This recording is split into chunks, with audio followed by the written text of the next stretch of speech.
Ao longo da costa do Peru, milhões de aves começam a dominar os céus.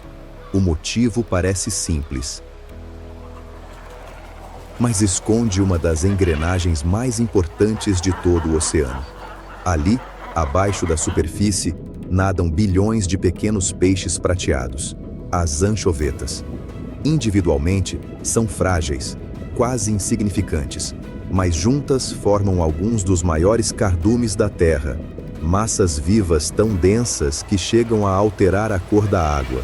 E onde existe tamanha abundância, os predadores nunca estão longe.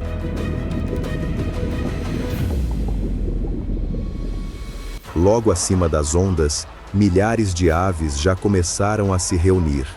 Elas vieram de diferentes regiões, percorreram grandes distâncias e todas parecem ter chegado exatamente na hora certa, porque uma gigantesca caçada coletiva está prestes a começar, e o céu inteiro será tomado por mergulhos, perseguições e estratégias de caça que foram aperfeiçoadas ao longo de milhões de anos.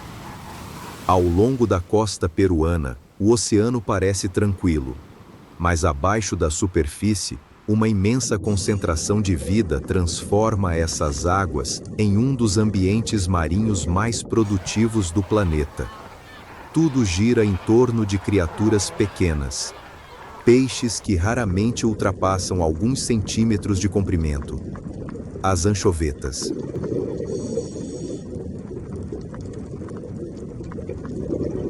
Milhares de aves marinhas tomam conta do horizonte. Atobás, corvos marinhos, fragatas e inúmeras outras espécies convergem para a região, todas atraídas pela mesma oportunidade. Uma oportunidade que não dura para sempre. Entre elas, poucas são tão impressionantes quanto os atobás. Enquanto sobrevoam o oceano, observam atentamente a movimentação abaixo. E quando identificam um alvo, transformam-se em projéteis vivos, fecham as asas, alinham o corpo e mergulham. A velocidade aumenta rapidamente. Em segundos, atravessam a superfície da água como flechas disparadas do céu. O impacto parece violento, mas seus corpos evoluíram justamente para suportar esse tipo de ataque. Graças à sua anatomia especializada, conseguem penetrar profundamente na água e capturar peixes que estariam fora do alcance de outras aves. Cada mergulho é uma demonstração impressionante de precisão. Um erro de poucos centímetros pode significar voltar de estômago vazio. Mas nem todos os caçadores utilizam a força. Alguns preferem a inteligência e até mesmo o oportunismo. As fragatas são um exemplo perfeito disso. Apesar de dominarem os céus com enorme habilidade, possuem uma limitação curiosa. Suas penas não foram feitas para mergulhos. Se entrarem na água, podem ter dificuldade para voltar ao ar. Então, encontraram outra solução. Uma solução muito mais simples: roubar. Em vez de perseguirem os peixes diretamente, muitas fragatas observam outras aves realizando o trabalho pesado. E no momento certo, iniciam perseguições aéreas impressionantes. Pressionam suas vítimas, realizam manobras agressivas, até que o peixe capturado seja abandonado. Mas existe algo ainda mais interessante acontecendo naquela região, porque o espetáculo não depende apenas das aves, nem apenas dos peixes. Ele começa muito mais ao sul, perto da Antártida. Correntes oceânicas frias transportam enormes quantidades de nutrientes para a costa da América do Sul. Esses nutrientes alimentam organismos microscópicos, que alimentam pequenos peixes, que alimentam peixes maiores, que alimentam aves, golfinhos, leões marinhos e inúmeras outras espécies. É uma gigantesca cadeia de vida sustentada por forças invisíveis. Forças que operam continuamente há milhares de anos. E justamente quando parece que o espetáculo já atingiu seu auge, novos participantes entram em cena. Vindos das profundezas, os golfinhos.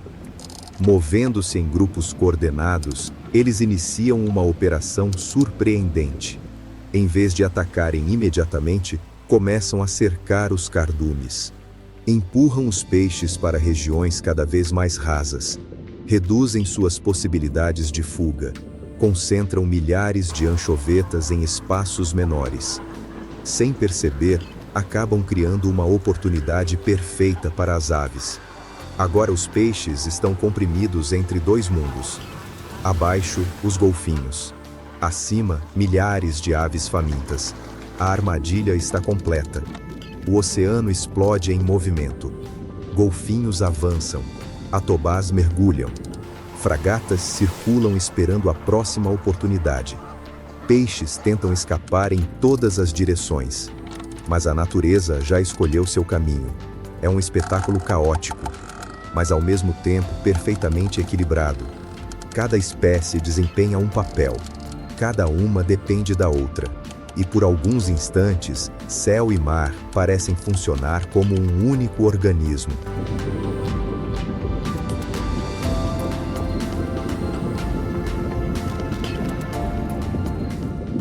No entanto, enquanto essas águas estão repletas de vida, existe um lugar na África Oriental onde a sobrevivência depende justamente do oposto. Um lugar tão extremo que poucos animais conseguem viver ali. Um lago cercado por calor intenso, sal, e condições que parecem hostis demais para quase qualquer forma de vida. À primeira vista, parece um ambiente morto. Mas basta a chegada das chuvas para revelar um dos segredos mais extraordinários da natureza. Porque milhares de flamingos estão prestes a transformar esse cenário inóspito em um gigantesco berçário. No coração da África Oriental, existe um lugar que parece pertencer a outro planeta. Uma paisagem marcada pelo calor extremo, pela poeira, pelo sal e por uma vastidão que, à primeira vista, transmite apenas silêncio. É o Lago Natron, um dos ambientes mais hostis do continente africano. Suas águas possuem níveis de alcalinidade tão elevados que poucos seres vivos conseguem suportá-las. Durante boa parte do ano, o lago parece inabitável. O sol castiga a superfície. A evaporação transforma extensas áreas em crostas brilhantes de sal. O ar trêmula sob o calor intenso, e quase nada se move. Mas então algo muda. No horizonte, nuvens começam a surgir. O céu escurece, os ventos mudam de direção. E finalmente chegam as chuvas. Água cai sobre uma terra que aguardava pacientemente por esse momento. Em poucos dias, a paisagem se transforma. Áreas secas voltam a ser inundadas. Pequenos organismos microscópicos despertam. E uma explosão de vida começa a acontecer. É o sinal que milhares de flamingos estavam esperando. Vindos de diferentes regiões da África, eles começam a chegar. Primeiro em pequenos grupos, depois em grandes bandos, até que o lago inteiro parece ganhar uma tonalidade rosada. De longe, a cena impressiona. Milhares de aves reunidas em um dos lugares mais improváveis do planeta. Mas existe um motivo para essa escolha. Na verdade, um motivo muito importante: segurança. O mesmo ambiente que afasta a maioria das espécies oferece proteção aos flamingos. Poucos predadores conseguem atravessar aquelas águas agressivas. Poucos conseguem se aproximar dos locais de reprodução. E isso transforma o Lago Natron em um verdadeiro santuário. Ali, longe de muitas ameaças, uma nova geração terá a chance de nascer. Mas antes disso, outro espetáculo começa. O cortejo. Milhares de flamingos executam movimentos sincronizados, caminham juntos, movem o pescoço na mesma direção, abrem as asas quase ao mesmo tempo. É como se toda a colônia estivesse participando de uma única dança.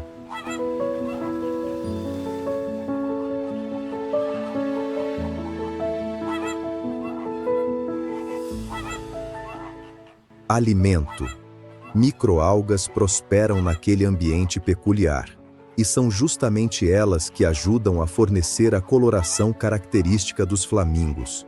Quanto mais se alimentam, mais intensa se torna sua plumagem. É uma conexão fascinante entre ambiente e aparência. Uma prova de como a natureza está repleta de relações invisíveis. Com o passar das semanas, os casais começam a construir seus ninhos. Utilizando barro e sedimentos, erguem pequenas estruturas elevadas acima da água. Pode parecer algo simples, mas existe uma razão importante para isso. A elevação ajuda a proteger os ovos contra variações do ambiente e oferece melhores condições para o desenvolvimento dos filhotes. Os adultos se revezam na proteção e incubação. Dias se transformam em semanas, até que finalmente surge o primeiro sinal. Pequenas rachaduras, movimentos discretos, e então os filhotes começam a nascer.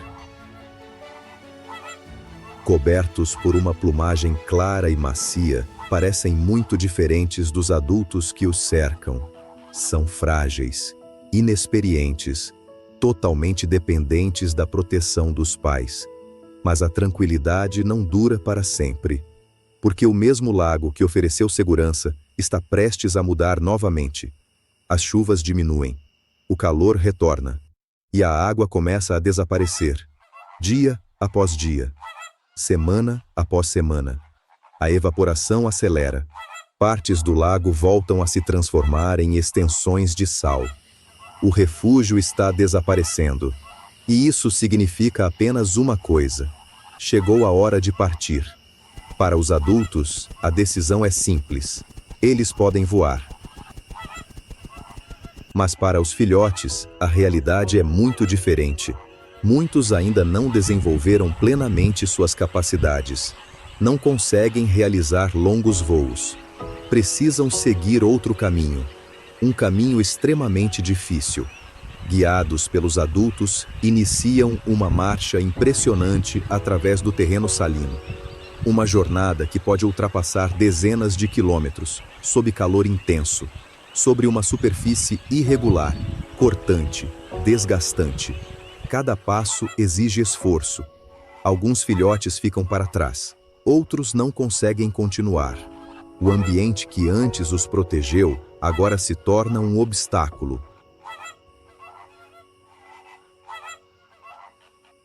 Uma última prova imposta pela natureza. Mas aqueles que persistem finalmente alcançam áreas com água mais adequada, lugares onde poderão crescer, fortalecer suas asas, e um dia retornar ao mesmo lago onde suas vidas começaram.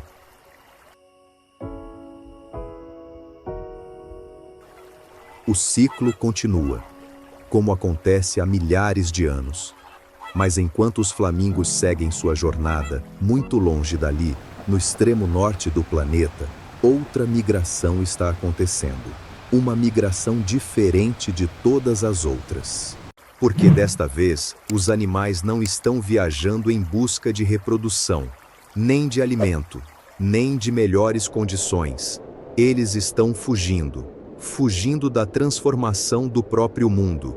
E nas geladas regiões do Ártico, essa mudança já pode ser vista por toda parte. No extremo norte do planeta, onde durante milhares de anos o gelo dominou o horizonte, uma mudança silenciosa está em andamento. Uma mudança que pode ser observada do espaço. A cada ano, vastas áreas do Ártico desaparecem durante o verão. O gelo que antes cobria o oceano recua cada vez mais. E para os animais que dependem dele, isso representa um problema gigantesco. Entre eles estão as morsas, criaturas impressionantes que podem pesar mais de 1 tonelada e passar grande parte da vida em águas geladas. Por gerações incontáveis, elas utilizaram as plataformas de gelo como locais de descanso. Era ali que recuperavam energia entre um mergulho e outro. Ali estavam seguras. Ali encontravam espaço. Mas agora essas plataformas estão desaparecendo. E quando o gelo desaparece, as morsas precisam encontrar outro lugar. Uma tentativa de sobreviver em um ambiente que muda rapidamente.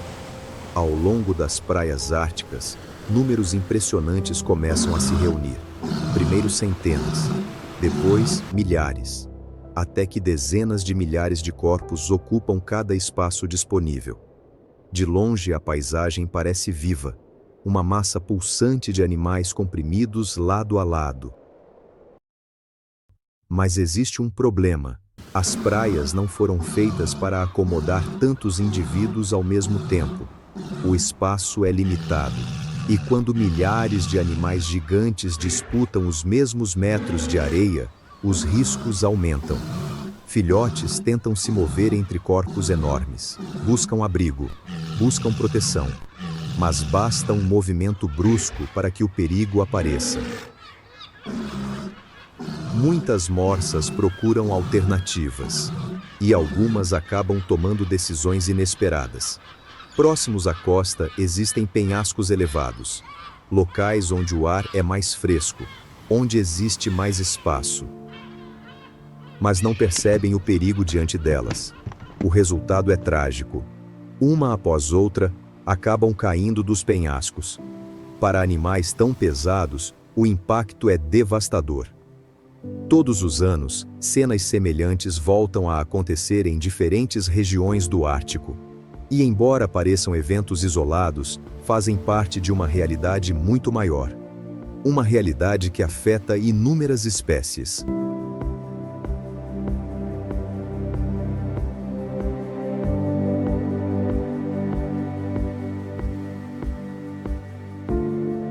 As morsas não estão sozinhas.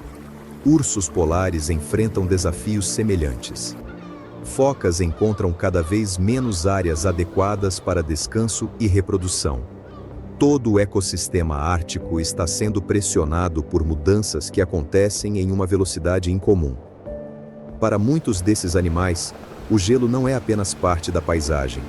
É a base de suas vidas. É onde descansam, onde caçam, onde criam seus filhotes. Quando essa base desaparece, tudo precisa mudar. Mas a natureza nem sempre consegue se adaptar tão rapidamente. E talvez seja isso que torna essa migração diferente de todas as outras que vimos até agora. Os salmões viajavam para reproduzir. Os gnus seguiam as chuvas. Os caranguejos buscavam o oceano. Os flamingos procuravam um local seguro para seus filhotes. As morsas, porém, estão tentando encontrar um lugar que está deixando de existir. E essa talvez seja uma das jornadas mais difíceis de todas. Porque não existe um destino final. Não existe uma linha de chegada. Existe apenas a necessidade de continuar se adaptando, enquanto o mundo muda ao seu redor. As grandes migrações da natureza sempre foram histórias de resistência, histórias de coragem, histórias de sobrevivência, mas também são lembretes de algo maior. Cada rio, cada oceano, cada floresta, cada planície está conectado por ciclos que sustentam a vida há milhões de anos. Ciclos que continuam acontecendo neste exato momento, mesmo longe dos nossos olhos. Milhões de animais seguem viajando, seguem lutando, seguem respondendo ao mesmo chamado ancestral que os guiou por incontáveis gerações. Um chamado invisível, poderoso e tão antigo quanto a própria vida na Terra. Se este documentário fez você enxergar a natureza com outros olhos, considere deixar seu apoio ao canal. E enquanto uma migração chega ao fim, inúmeras outras continuam acontecendo neste exato instante. Porque na natureza, nenhuma jornada termina para sempre. Ela apenas dá início à próxima.